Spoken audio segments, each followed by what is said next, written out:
So let's start with the first card. And in this particular deck, it's called the Harvest card. In traditional tarot, this is the same as the Judgment. And this card symbolizes reaping rewards for what has been sown. Oh, oops, I'll get in the light right. And bringing forth a rebirth, just like what it sounds. It's a sense of renewal.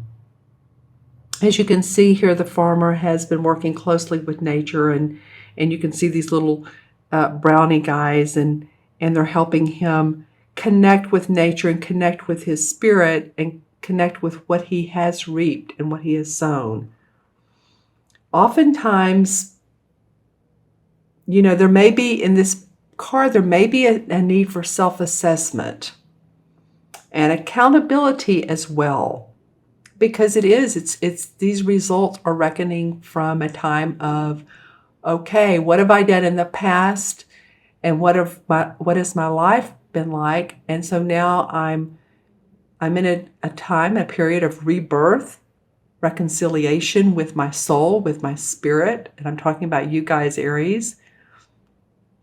So it's a great time for personal growth, spiritual peace. There may be some atonement from past actions that were initiated or forced upon yourself through the judgment of others. Sometimes that happens through others' thoughts or words, that we have our own self-imposed restrictions. So this is about gaining atonement.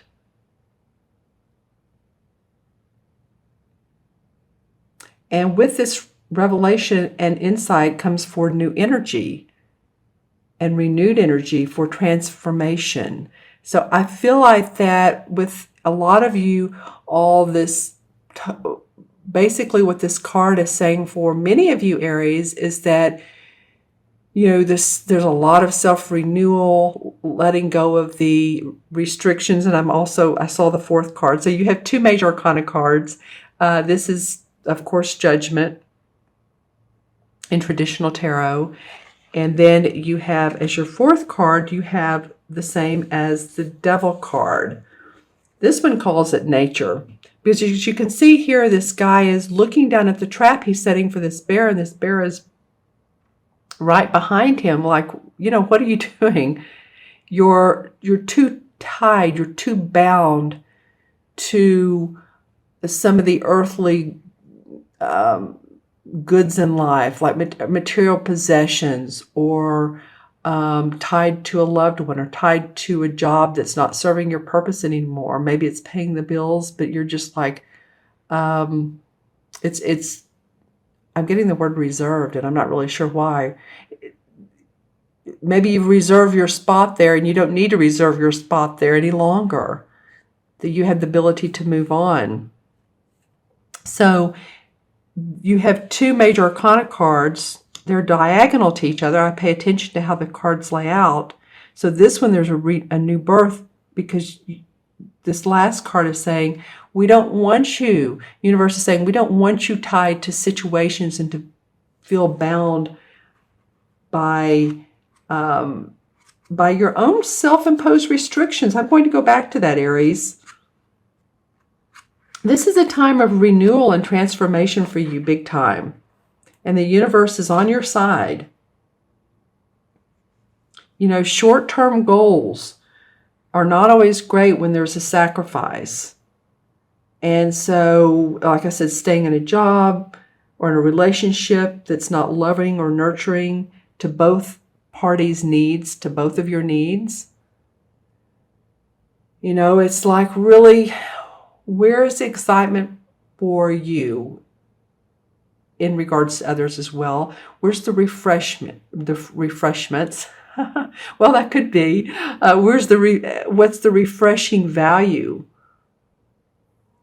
And so you have two cards here that are actually totally different major arcana cards, but really, I feel like that in some form this goes together well, because you're rebirthing and out of old situations. And the caution here is to don't stay so tied down to any circumstance, person, work, job, spiritual belief, religious belief, whatever it is that makes you feel tied to it. It's time, time to let go. Because you also have the Eight of Wands. And this is a card. I love this card, actually. It's different in this particular deck than it is in any other deck. Normally it's, the Eight of Rods or Eight of Wands are 8 rods flying through the air. I know you've seen it. Well, in this particular one, they're not flying through the air at all. She's very practical. She's sitting down. She's kneeling down. And she's looking at her 8 rods here. And she's contemplating all of her experiences and what she's done in life, and she's ready to move on. The Eight of Rods is about quick forward movement. That's usually why you see things like flying through the air. It could be about news that comes up, very sudden, quick news, like in the next 2 to 3 days, actually, or in a 2 to 3 day time period. About advancement. It could be about advancement. It could be about travel. Possibly, because it's usually quick and it's like, okay, I need to pack my bags and get ready to go on a trip to, a business trip, or maybe someone has invited you to go on a safari or go on a cruise or something like that. But it oftentimes does involve travel. It can mean relocating as well.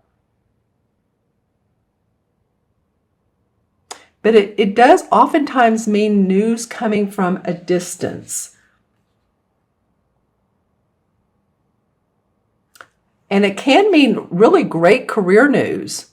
So some of you that are feeling this, sorry about that, I'm using different pointers today. But yeah, here's a card.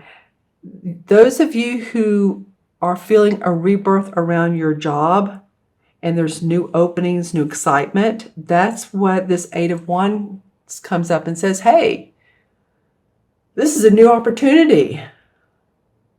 This is an advancement. You could travel. Yeah, so there's a real underlying beneficial current for this Eight of Wands to be here.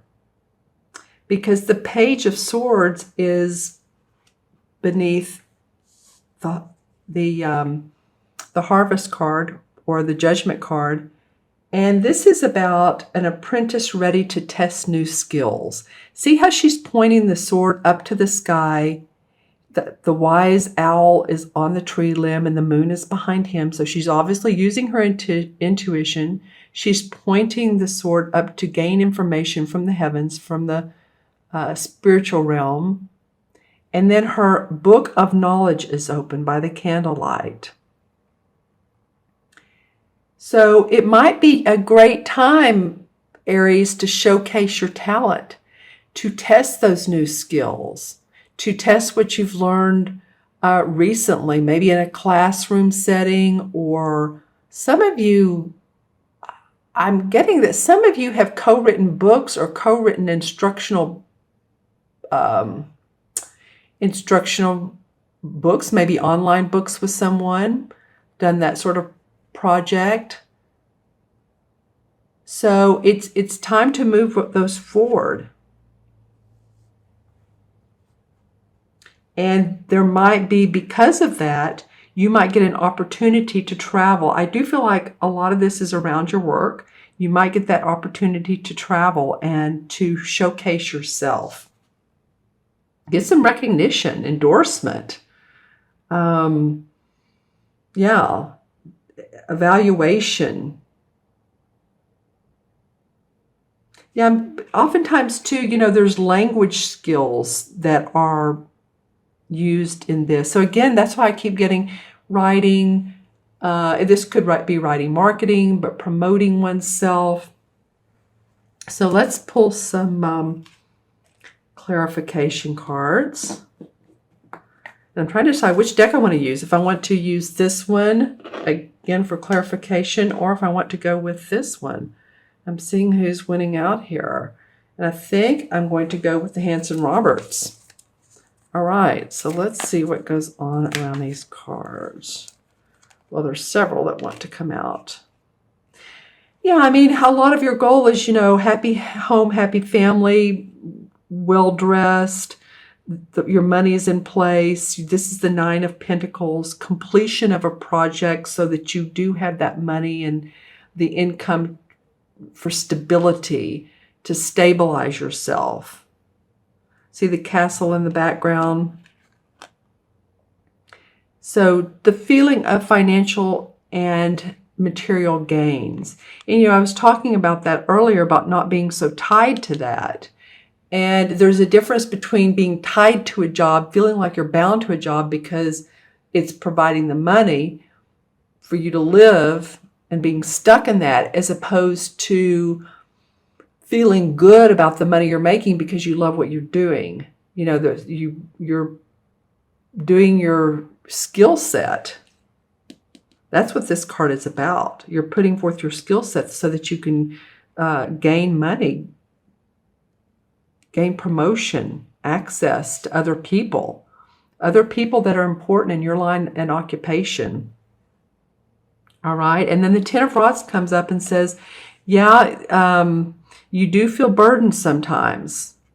And maybe that's why this, that's why this Devil card came up, is because you've been carrying the load and you've had your sights set. See how he's looking down towards the ground? He's on this path. His goal is to be up here in this beautiful purple mountain, and he's walking towards the castle, which will take him there in this beautiful light of enlightenment. But he needs to drop these restrictions, these burdens, and you will. You will, Aries. You will do that. Won't you? Okay. Yeah, because you've had your blinders on a little bit. You've not seen everything for what it is. You've no, I'm going to avoid that, avoid a person, avoid a situation that's not really done you well or right, because she has her blinders on. She has her hands crossed over her heart. So she's holding everything close to the vest. It's about emotions because it has water in it. So, let that dissolve. Let those feelings dissolve. And the two means, partnering with someone else or communication with someone else. So maybe communication, let that come into play. Discussions. Wow, that's interesting. And then the Eight of Swords comes up in reverse. They're similar cards in a way. Look how both of them have the bandana around their eyes, and this one's literally tied up, and this one's just protecting herself. So you may have a feeling of protection here. By doing this, you're protecting your heart and your ideas. The swords are about our ideas. You may not want everybody to know what you're up to for some odd reason, and I don't mean that as being odd, but just for some reason you're not letting everybody know your feelings. The Eight of Swords usually means you're thinking. You're again, self-imposed thinking. You're in your head a lot. So, let the wind blow off the bandana here and untie this tightness, because, again, here's the castle where all she has to do is turn around, see things differently. It did come up in reverse, thank goodness. So I like that. So after you let off the blinders here, you don't feel the guardness to yourself, and you'll know when you need to do that, then all of this feeling of restriction will overcome itself. And the last card that wanted to come out is the Ace of Pentacles, so that's very nice. The Ace of Pentacles is about new money or new manifestation, a new job, new creative way to make money. Comes up your way, a new venture that can happen for you. So I feel like this rebirth that's coming in for you, Aries, is going to produce financial gains and results. Okay, that's awesome. All right, so I'm going to add up the cards numerologically and, of course, match them to the major arcana. So we have 28, 29. 29 and 15 is what? 44, right? Yes, I know. 29 and 15 is 44. I know you guys are going, yes, it is. Yeah. Okay, well, that's cool because 44 is a master number. Whoops, I just dropped one of my crystals. 44 is a master number, and it is a master builder. So 44 life paths, which is all of your birthday added up together. Great at connecting with other people, connecting with other countries, people in other countries. And not just other countries, it can be, anywhere in the world, or wherever you're living at this point. But it's just a master builder is very structured. They're very grounded.